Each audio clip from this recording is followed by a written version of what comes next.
All right, this is going on page 95 when we are done. So we have done law of sines, we have done law of cosines. We are now going to solve triangles. We have solved right triangles in the past using right triangle trig and Pythagorean theorem. We are now going to solve triangles that are not right triangles using law of sines and cosines and whatnot. And for all of those of you freaking out over the quiz, I would just like to point out to you, this is how we've been labeling triangles for a long time. Yeah, it's kind of a no-brainer. Like, it's right there. The little one's across from the big one every time. Well, and here the last few days, and every time we've drawn a triangle, it's like it's the same thing. I don't know. All right. So we have law of sines and law of cosines, and they're just written out for you again. So for law of sines, what kind of setup do you have to use law of sines? Angle, side. Okay, angle, side works. What else? Angle, side, angle. What else? Yeah, side, angle. And we're going to put a little star there because that's the ambiguous case, so we got to do some extra things, right? All right. Then law of cosines means I use which ones? That's always I remember. SAS. Okay, S what? SAS, side angle side, and side. Okay. So law of cosines for side angle side and side, right? The good news is if you're not sure, if you think you can use law of sines and you can't, then you won't have the stuff to substitute in, and clearly you got to use the other one. I mean, that's worst case, right? All right, so let's see. We are going to start with number 2. So I look at what's given to me. I am given 2 sides in the included angle, which means it is side angle side. So side angle side tells me that that is law of cosines. But again, if you try and use law of sines, you don't have enough information for it, right? We are solving the triangle, so we're looking for everything we don't know. I got a side and 2 angles to find. So this side, I'm going to call it x, right? So I've got x right there. It is across from this angle. So my law of cosines rule says that that's what goes on the outside of my equal sign. So that's going to give me x squared. That's equal to the other 2 sides squared and added together times the cosine of the only angle that's there. Okay. That's when my calculator becomes very handy.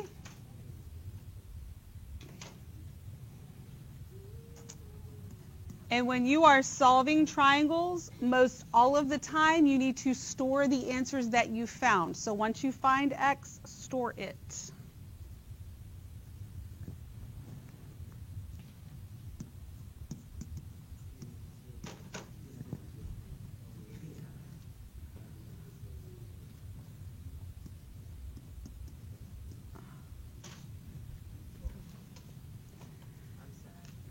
Because now I have to find an angle. Did everybody get that for the side length?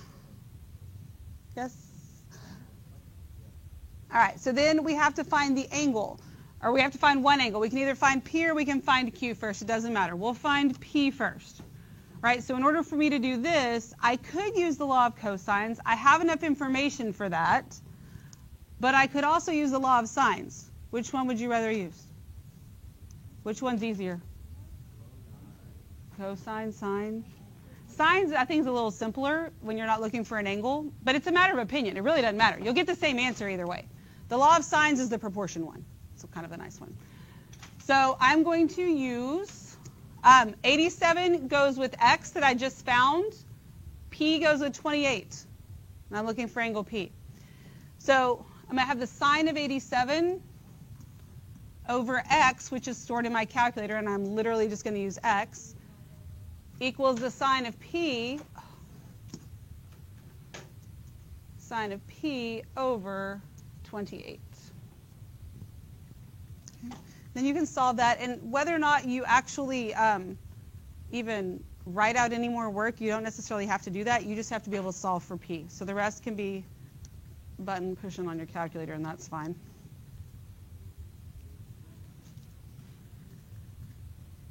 You should get, what do we get for angle P?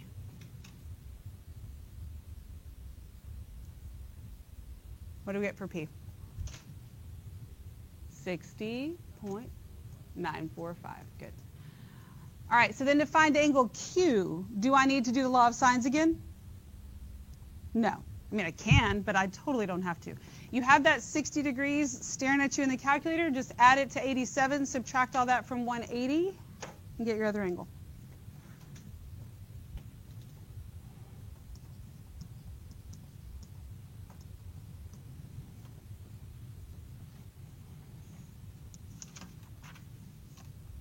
What questions do you have? Easy enough? Just make sure you store. Make sure that your accuracy is what matters the most right here. Do you use alpha and then like the red X? I don't use alpha at all. Shift, recall, parenthesis to store it, and then just recall, parenthesis to recall it. I would take the alpha part out of the equation so that you're not confused on when to touch alpha and when not. Just don't ever use it. And I know that's confusing because the other calculators you have to use alpha when you're storing and stuff, so I would just not do it. Because if you're doing the shift, store, or even recall and then you hit alpha, it doesn't work that way. Okay. All right, let's flip it over. We are going to do number 4. So I've got triangle WXY. So I've got to draw a triangle and label it. WX is 9, XY is 15, and W is 31. Right? So I have two sides in the non-included angle. This is side-side angle, which means that's the ambiguous case. It's law of sines, and I've got to do some other stuff besides just finding an angle, right? So 31 goes with 15. 9 is going to go with Y. So I'm going to have to start off with angle Y. So this is going to give me the sine of 31 over 15 equals the sine of Y over 9. So do your thing and find Y. Let me know if you're having issues finding Y.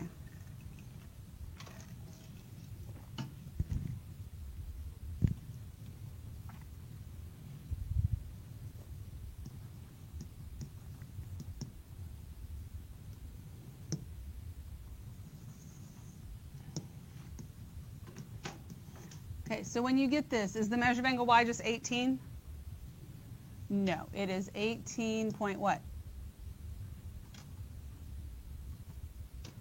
0, 0, 0. Because that tells you that there's more stuff out there, right? This is the ambiguous case. There could possibly be two answers, so I got to find what the other possible answer is. How do I do that right now? Subtract that from 180. So 180 minus 18. 0.00, minus your stored answer, whatever that is. And what do you get? You get 162.000. Okay? Then I got to check them, right? So 18 plus 31, that's less than 180, so I'm good with that one.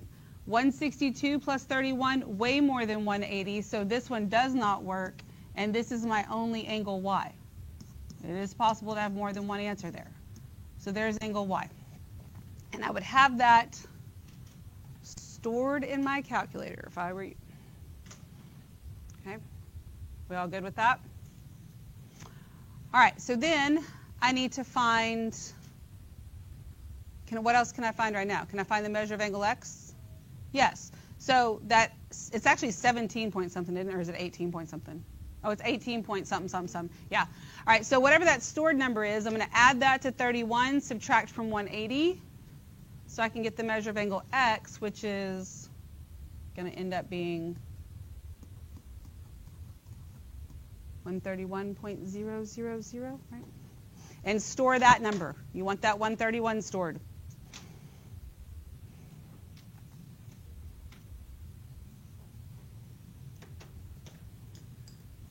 So now I found X, I found Y. I need to find the length of WY. Can I use the law of sines for that? Can I use the law of sines to find WY? Yes or no? Yes.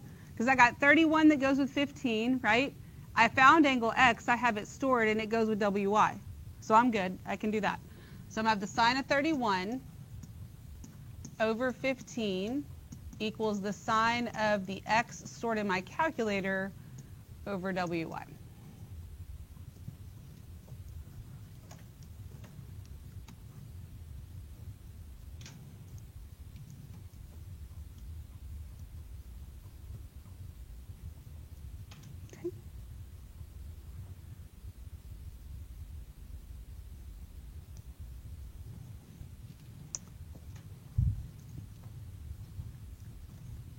you should get 21.980 meters. Please be pushing the buttons and make sure you're actually getting that stuff. And if you're not, let me know.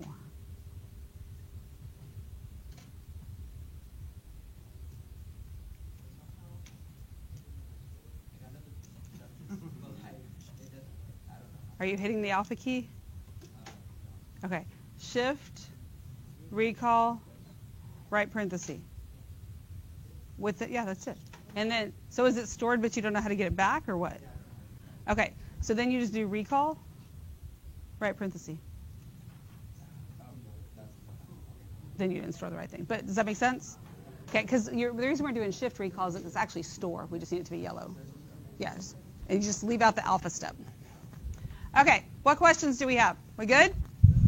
Okay, so I think you get the idea of solving triangles, but we're going to do the application problems because we need to draw the pictures. And when you draw these pictures, they can't be tiny pictures. They need to be large enough for you to actually label things and be able to read the labels and use the labels, okay? So Cincinnati, Ohio is 540 miles due east of Kansas City, Missouri. The bearing from Kansas City to Nashville, Tennessee is south 64 degrees east. The bearing from Cincinnati to Nashville is south 29 degrees west. Okay, so I want the distance from Kansas City to Nashville. All right, so it tells me I have these two cities. One's due east of another, so here are my two cities. So due east is going to look like that. It's like a horizontal line. Cincinnati is due east of Kansas City, so this has to be Kansas City. This is Cincinnati. Anytime you're dealing with a bearing, you need to draw in your little dotted lines for the compass, and you might have to do it more than once in a problem, and that's fine. So it says the bearing from Kansas City to Nashville, which is somewhere down here, is south 64 degrees east. So I'm going to put my little north, south, east, west here, right? So I'm going to go south and then swing 64 degrees east. So it looks something like this. Not sure how long yet, though, so I'm going to get the angle in there, and then I'm going to come back and fix that. Then it says the bearing from Cincinnati to Nashville, so I need the little compass there. It's south 29 degrees west, so it's going to be more like this. So now that I got them both going, then I can extend them both until they intersect. I just didn't want to have to get it too terribly long. And then there's my Nashville. So you have to make sure when you do this, you know where these angles, these measurements are that you just used. This south 64 degrees east, this is 64 degrees. And the south 29 degrees west is right here. Okay? Everybody okay with all that so far? Understand where everything came from? All right, and so we know that these are 540 miles apart. The angles that I used to draw this are not the angles inside the triangle. I need the ones inside the triangle. So how do I figure this angle out right here? Subtract from 90. And the reason I get to use that 90 is because it's due east, because this happens to be horizontal. Okay, if it wasn't, then that wouldn't necessarily be what's happening here. But then, yeah, this is 90. So 90 minus 64 gives me what? 26 degrees. And then here, same thing. I can do 90 minus 29. That gives me what? 61 degrees. Okay? So that's all my given information. And I have angle side angle here. So that means it's going to be the law of sines. And I want to find the distance from Kansas City to Nashville. So I'm looking for this. I'll just call this x. So it's the law of sines. I know that 61 goes with x. Well, clearly I'm going to have to use the 540, but I don't have angle n. Can I figure out angle n pretty easily? Yes. What would its measure be? 93. Okay? So 93 goes with 540. So once you've got it drawn and labeled, it's just a very simple law of sines problem. So I'm going to take the sine of 93 over 540 equals the sine of 61 over x.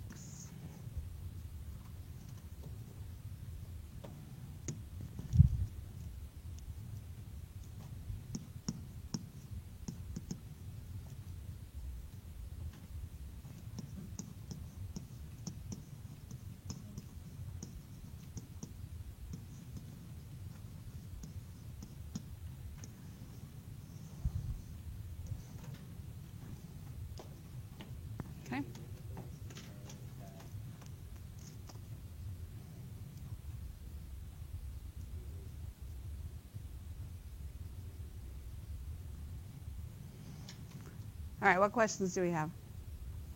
Now, when you do multi-step problems, such as this, a lot of the times the answer that you just got, you will need to use in the next step.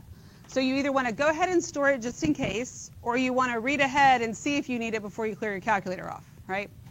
So once we're here, it says find the distance from Cincinnati to Nashville. So the distance from Cincinnati to Nashville, if I call this y, I just found x. Do I have to use x to find y? No, I can, but I don't have to. So if you don't have to, I wouldn't, because if you messed it up, then you have no hope. So I don't really need it. You don't need to store that one. Instead, I've got that this 26 corresponds to y, and 93 still goes with 540, and then it's just another law of sines problem.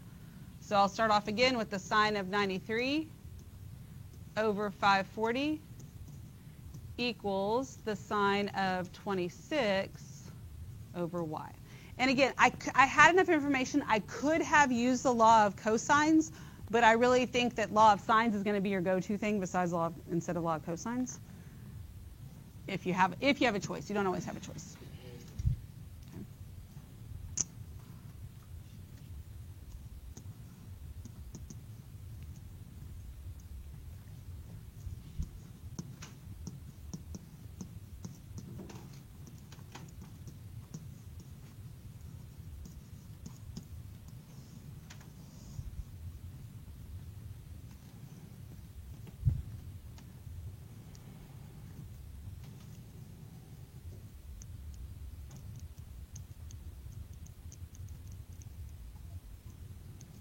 What questions do we have?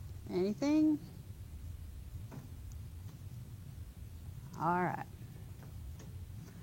So let's look at the next one. It says, leaving from the same port, ship A sails 8 miles at a bearing of north 45 degrees west, and ship B sails 14 miles at a bearing of south 70 degrees west. To the nearest tenth of a mile, how far is ship A from ship B? Okay, so before I start drawing my pictures, when I can't just like draw a triangle and label it, I pay attention to the direction we're going so that I know where to start it. So that I don't start, if I start my question over here and then everything goes this way, I run out of room and I have to erase and start over. And I really hate doing that. So both of these go, well, one of them goes north and then west. The other one goes south and then west. So everything's going to the left. So I'm going to start farther over here. Okay, so they're both going to start from the same point. And here's my little compass since I'm using bearing. Ship A sails 8 miles at a bearing of north 45 degrees west. So it's going to look like this. This is ship A.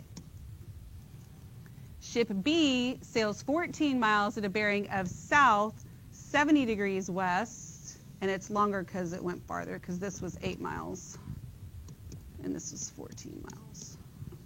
Okay, and this is ship B. And then this is connecting them. The angles that I used to get me there, it was north 45 degrees west, so this is 45, and this was south 70 degrees west, so this right here is 70, right? Neither one of them are inside the triangle, but it's going to help me get that. And so to get that angle that I need in the triangle, I got two options here. I could add these together and subtract from 180 to get that angle. You agree with that? Another option here is that since this is 90, if this is 45, this is 45, and if this is 70, this is 20, and then I could add those pieces together, you get the same answer either way. Either way, what do we get? 65 degrees. Okay. So I have here side angle side.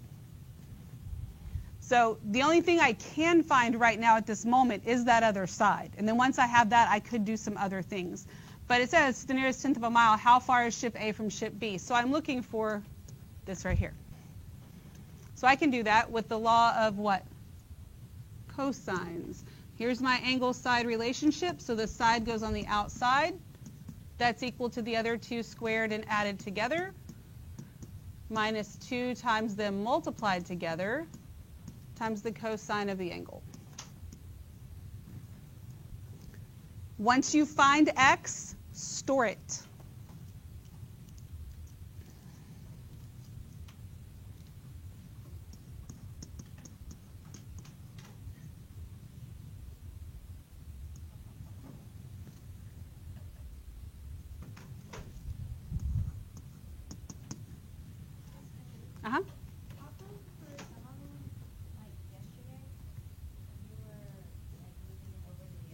when we were looking for the angle.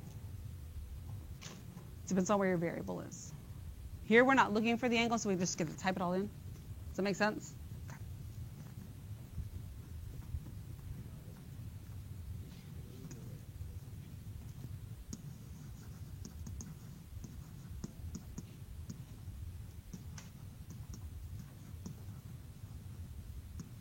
Make sure that you store it, okay?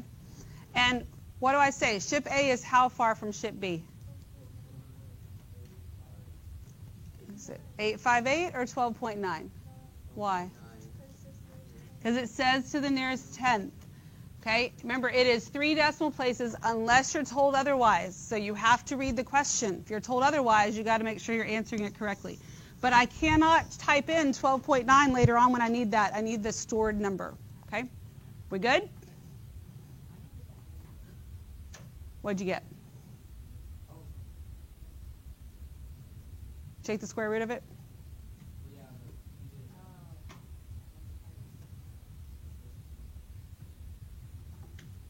You get it figured out? Yeah? Okay.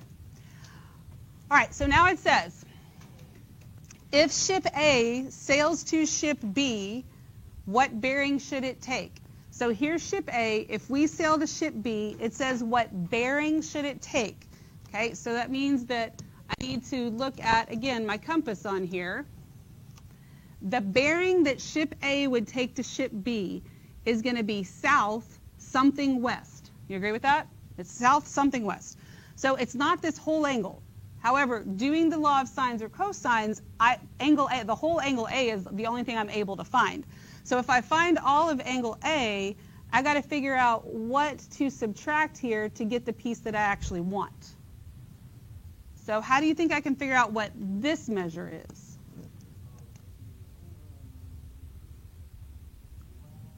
Well,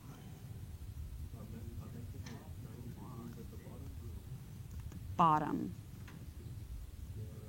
Uh-huh. Okay. Like this here too? Is that what you're saying? No? Oh, I see what you're saying. Okay, yeah, but then it wouldn't be perpendicular to this side. Like I'd have to change it. Does that make sense? Okay.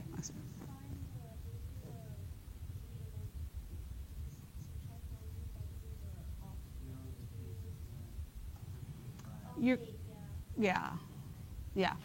Because these are not horizontal lines.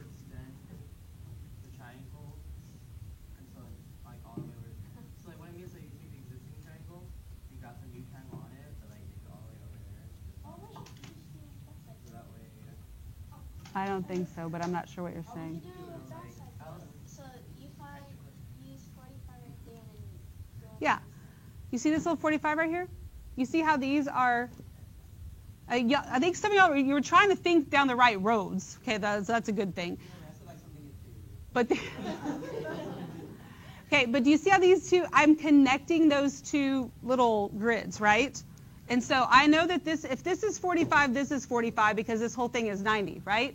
Well, aren't these lines parallel? And aren't these parallel here? Right? Makes sense? So then you've got alternate interior angles here. That these are parallel lines cut by this transversal. If this is 45, this is 45. And same thing here. These are alternate interior angles. So this would have to be 45, which makes this piece here 45. Does that make sense to you? Okay? You've got to connecting it to that. So that means, now listen, we're going to find the whole angle A, right? My answer is not the whole angle A. I want the bearing, which is going to be south something west. So the bearing that I'm going to have, which is that beta, right? It's like a puffy bee with a tail. That's equal to the whole measure of angle A, then what? Minus 45. Good. So I've thought through all that before I started. So that way when I find angle A, I can just do it, and I don't have to think I'm done with angle A or whatever, okay? So now to find angle A. Can I use law of sines to find angle A? Yeah.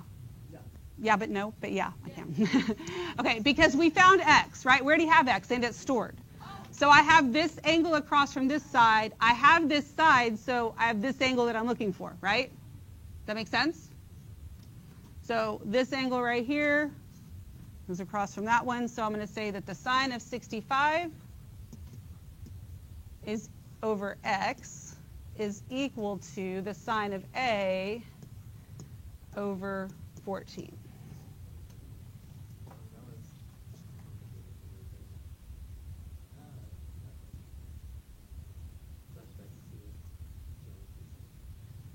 Okay.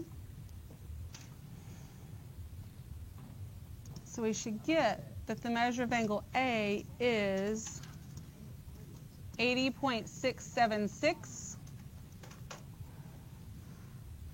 right? Which means then that the bearing is south what?